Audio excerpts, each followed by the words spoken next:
Naafiri is the new dog on the block and is looking to be an overstated assassin that terrorizes low elo solo queue. She's going to be a complete pub stomper while being one of the easiest assassin champions to pick up we've ever seen. So if you want to climb as easily as possible, then we definitely suggest adding her to your champion pool, and we'll be covering exactly how to play her in this guide. You guys have all gone through the frenzy of trying to read all your abilities when loading into a game as a new champion. Don't worry, you'll be able to skip that step. After watching this video, you'll know exactly what Naafiri does without ever having to read a single one of her tooltips, and you'll immediately be able to start carrying games on her. Also, for those of you jaded by every single one of Riot's new releases, don't worry. Naafiri has some big weaknesses that you can play around if you're smart enough. We'll be covering how to play around those weaknesses when playing as Naafiri, or how to exploit them when you're against her. You'll find everything you need here, from the full breakdown of her abilities, playstyle, combos, and tricks, what role she's likely to be played in when released, and finally her starter build. So let's get into it. And of course, for everything else you need to start climbing ranks fast,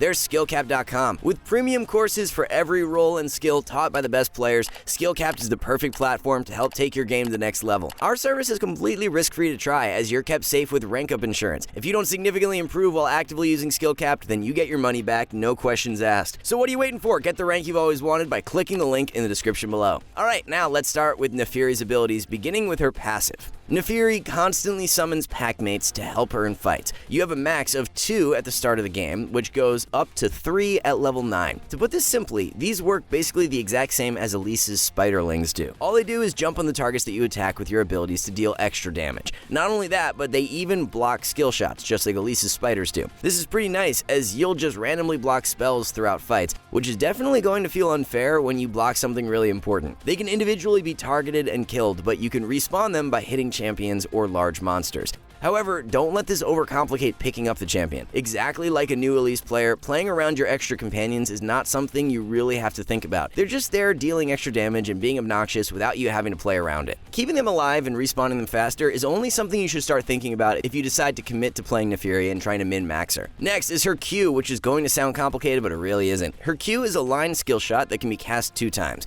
It doesn't stop at the first target hit, but keeps going and affects everyone in the cast. Everyone hit by the ability suffers a powerful bleed for 4 seconds. Then you have 4 seconds to cast the spell again, which does the exact same thing, unless your target is already bleeding. If you manage to land the spell twice on someone, the bleed will instantly pop for a huge amount of burst, plus it deals execute damage. Simply put, here's how you use this spell. You want to immediately cast this when engaging on someone. Then deal as much damage as possible before the first bleed runs out. Then you use the second cast the last second, so you deal as much execute damage as you can. A small extra effect is that you will heal a little bit if you hit your Q on a champion twice. Just worth noting. Next is your W. When cast on someone, you will channel for a bit and then leap on the target with all of your pack dealing a fair amount of damage. Just a couple of things. You will stop at the first champion hit, so this can be blocked by enemy allies. This offers much needed counterplay if you're versus Naafiri, or something to watch out for when playing as her. Finally, the range at which you can cast your W goes up whenever you put a point in your ultimate, so your engage potential skyrockets at levels 11 and 16.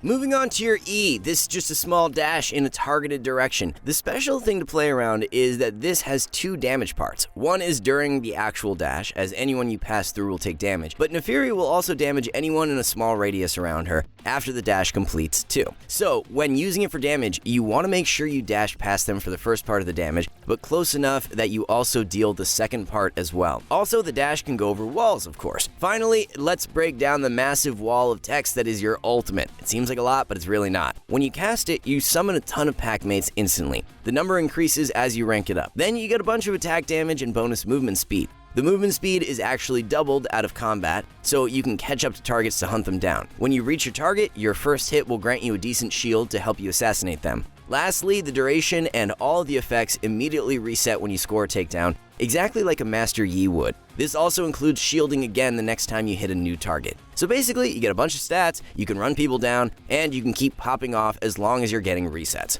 Okay, so Naafiri is meant to be played as an assassin. In fact, she probably has one of the most honest assassin kits we'll probably ever see. What we mean by this is that the technical counterplay to most assassin champions is usually something like, sit with your team and don't be off on your own. Yeah, tell that to the Akali and Rengar who just kill you in the middle of all your teammates anyway. Most assassins these days have crazy amounts of mobility, stealth, and/or burst that usually lets them ignore some of the inherent weaknesses of the assassin class. Naafiri does not. She is very weak to players grouped grouping and defending their carries. For starters, W, which is her main gap closing tool, can easily be blocked by beefy frontline champions. Not only that, but Naafiri requires about 2 to 3 seconds on a target to pop them, due to needing to set up her bleed and then execute from her Q. Trying to go into the middle of 4 or 5 people to DPS someone for that long is just going to get you focused and instantly killed. So what does this mean? Well, for the players who hate playing against assassins, this will be some relief as this is good counterplay against her. However, for those of you wanting to play Naafiri, don't worry, she makes up for this by being really good at finding solo kills. Remember that your ultimate grants a ton of movement speed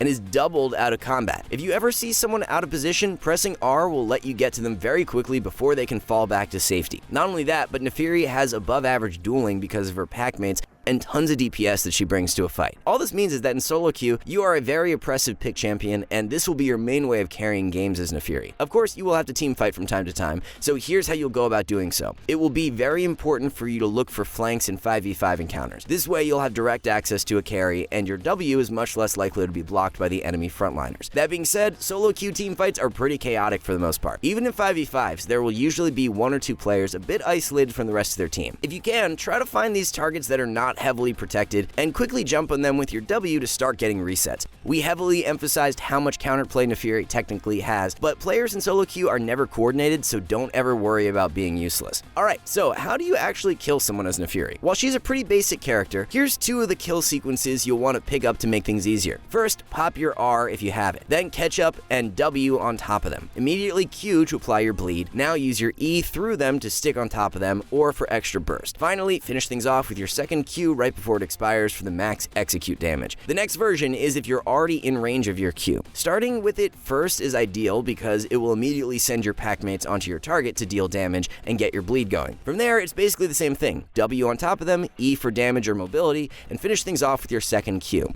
Obviously, you'll adapt how you press your spells from game to game, but that is how most of your kill setups will generally look as Naafiri. Now, here's a few final tips that will be handy to know to help you secure way more kills. First, keep in mind that your W will follow your target until you catch them. If your opponent has an escape that would let them run away, always try to time your W with their spells so that there's no getting away from you. Another thing to keep in mind is that you are very good at abusing champions that are reliant on their skill shot. You're pretty squishy, so you never want to face tank a spell you don't have to. Using your Q to engage on someone will send your pack mates on top of them, which may potentially block spells. But then you can also try to position in fights to always keep your pack mates between you and your opponent. This way, it makes it impossible for them to throw their spell and pose any threat to you. Lastly, like many other champions, Naafiri can buffer her Q with flash. This is useful if you've already landed your first Q, so that you're able to guarantee landing the second part of the execute more consistently. As a new champion, when we release this guide, let's talk about what role we think Naafiri will fit best in and where she'll find the most success. Although Naafiri is technically intended to be a laning champion, we're fairly certain she's going to primarily be played as a jungler on release. She just has a ton of movement speed and map mobility in her kit, as well as pretty potent ganks. Her clear is also very healthy, since she can always have a pack mate tank the camp, just like an Elise would. You're basically going to be full HP the entire time you're clearing the jungle, which is pretty nice. And her clear speed is fairly average. It's not great, but it's good enough for a champion that primarily wants to play for kills to snowball that way instead. Sort of like how a Kha'Zix plays in the jungle. Her second best role will probably be top lane, but as more of a bruiser rather than an assassin. Naafiri has pretty darn good DPS in her kit from her pack mates and her Q. If you can get multiple rotations of this spell off, you'll be dealing absurd levels of consistent damage. If you're going to play her top, we highly suggest itemizing around this, rather than trying to one-shot the other bruiser and tank champions that are played in this role. You won't have a good time trying that. Instead, running things like Conqueror and going for an ability haste heavy build with beefy items is your best bet for playing Naafiri in top. You can definitely outduel a ton of top laners with how powerful of a spell her Q is. And finally, let's talk about why she's probably not going to be a meta mid laner. Mid lane is the shortest role in the game, and both players are almost always going to be fairly close to their own towers. This doesn't bode well for Naafiri for multiple reasons.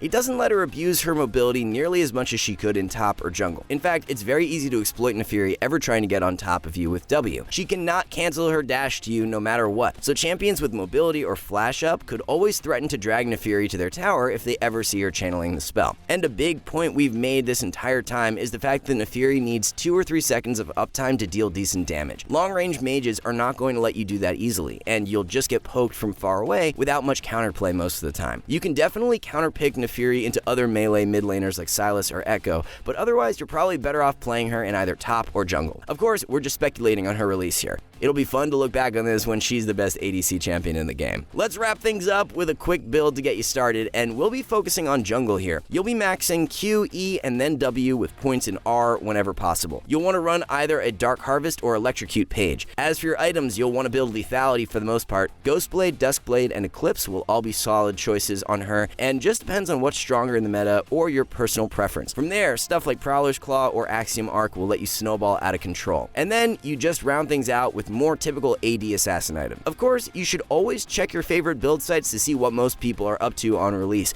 There's never any way to predict what will actually be the best build on a new champion, so just use stats if you feel like you need to. And now you have everything you need to know to start stomping games with Naafiri. For everything else you need to improve fast and rank up, there's SkillCapped.com. With premium courses for every role and skill taught by the best players, SkillCapped is the perfect platform to help take your game to the next level. Take our wave control course. While you wait for your next game to start, you can learn freezing, fast pushing, slow pushing, bouncing waves, the list goes on, all in just a few minutes to maximize your improvement rate. Or maybe you just like seeing your opponent's health go to 0. Then you'll love our trading course. We even have a skill test at the end so you can see how good you really are. Players just like you are leaving 5-star reviews and raving at how helpful they are. That's not all we offer though, as every week we release 10 brand new Smurf commentaries where a challenger player teaches you how to climb out of the exact rank you're stuck in. If you're looking for something more personal instead, then we got you covered with one-on-one coaching from our trained challenger experts. All this seem too good to be true? Well, don't worry, we're backed by a rank up guarantee. If you don't significantly improve while actively using SkillCapped, then you get your money back, no questions asked. So what are you waiting for? Click the link in the description below and get the rank you've always wanted. Alright, that's a wrap on this one, guys. We here at SkillCapped want to thank you for watching, and we'll catch you in the next one.